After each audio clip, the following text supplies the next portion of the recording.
People are capable of doing unbelievable acts and committing unimaginable crimes. Although we are aware of this fact, the actions of some individuals are so brutal that they shocked us completely. One such incident was when a boy killed 35 people in one day. To know the whole story, watch this video till the end. Martin Bryant was born on May 7, 1967 at Hubbard's Queen Alexandra Hospital. He was Maurice and Caroline Bryant's first child. Bryant spent some of his childhood at their beach house in Carnarvon Bay, even though the family's home was in Lena Valley. Bryant's mother recalled in a 2011 interview that when he was young, she frequently found his toys broken and that he was an annoying and different child.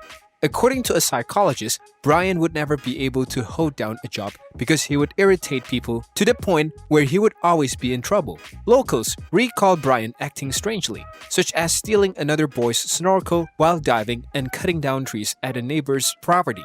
Teachers described him as detached from reality and emotionless.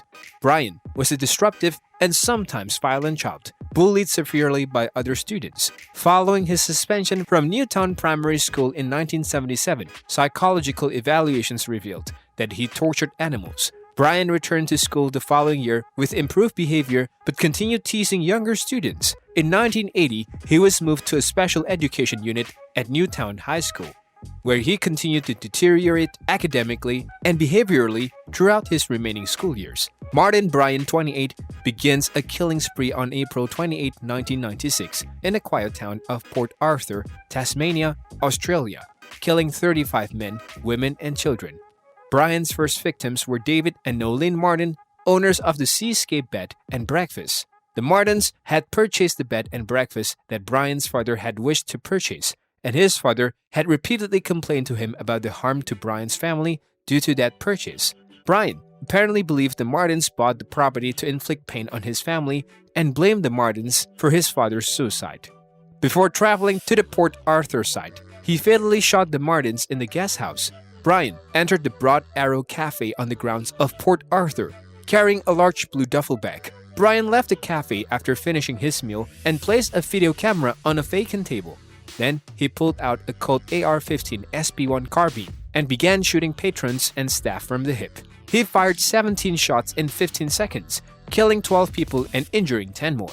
Bryant then walked to the other side of the shop and fired 12 more times, killing 8 more people and injuring 2 more.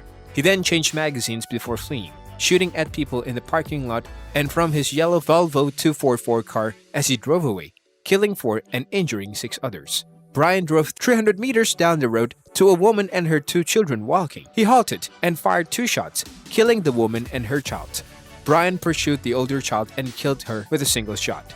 He then stole a gold BMW by murdering all 4 of its passengers. He pulled alongside a couple in a white Toyota and, drawing his weapon, ordered the male occupant into the boot of the BMW. After closing the boot, he fired 2 shots into the Toyota's windshield, killing the female driver. Bryant returned to the guest house, set fire to the stolen car, and took his hostage inside, where the Martins' bodies had been left.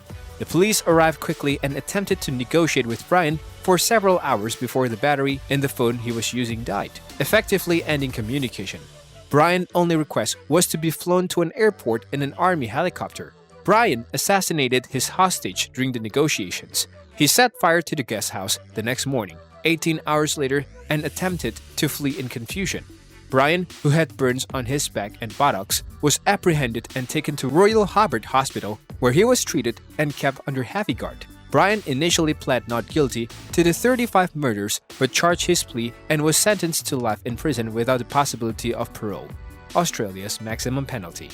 As a result, the Broad Arrow Cafe and its surroundings have been transformed into a place of reflections and memorial. Bryant's actions shocked people not only in Australia but all across the world.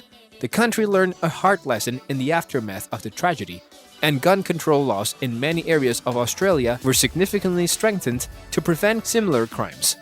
What do you think about Bryant's heinous crime? Do you think he deserves a more brutal punishment? Let us know in the comment section below. This is it for today, but we'll be back with more such content, so subscribe to our channel and hit the bell icon to never miss any new updates. Until then, like and share this video. See you soon.